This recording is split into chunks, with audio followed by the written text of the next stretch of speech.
prior to my injury, I was very active. I actually worked at TiLite beforehand. In addition to that, I was a personal trainer. I spent a lot of time in the evenings helping people reach their goals, work on their fitness, did a lot of marathon training, a lot of athletic training for people that had set really high goals for activity. Loved what I did, loved eating the right foods, being, the active, healthy person that everybody would turn to for advice. And I was riding my motorcycle, missed a left turn, saw what was coming, and thought, oh man, this is going to hurt.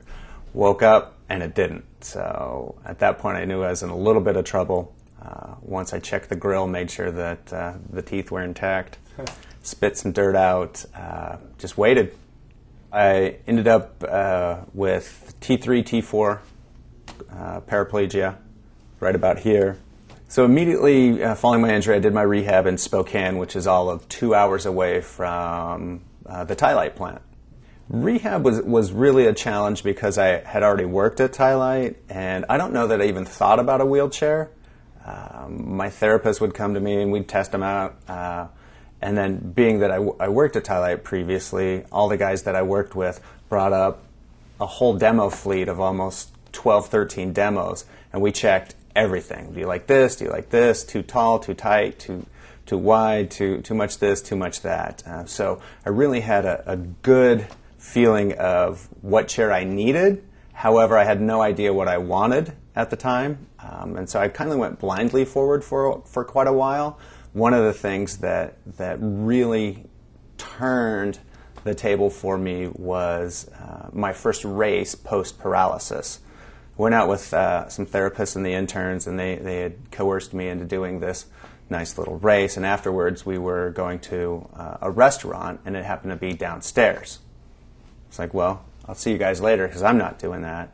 And at which point they were like, no, you can do that. And kind of on the fly, I was taught how to bounce downstairs. And at that point I was like, whoa, my chair, it's still with me. This is really cool. So we went forward, had a good time, and it was definitely an eye-opening event where the able-bodied people downstairs were really perplexed as to why this guy was bouncing down these stairs. They were captivated by it, and that it was that moment that I realized there's no sense of adventure associated with people in wheelchairs. And as that sense of adventure progressed, the chair became more and more obvious to me in how it needed to fit.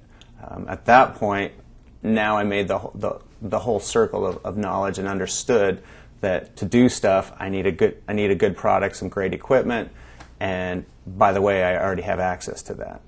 To me, TiFIT means that I have a chair specifically designed for me. And all that means is simply it allows me to do what I need to do, what I want to do, what I do every day for my life, in and out, whether it's a big deal, whether it's no big deal, whether it's subconscious, whether it's fun, whether it's work. If I'm playing, great. It means my chair is fit to me. It means that I can do what I need to do, and I don't even have to think twice about it.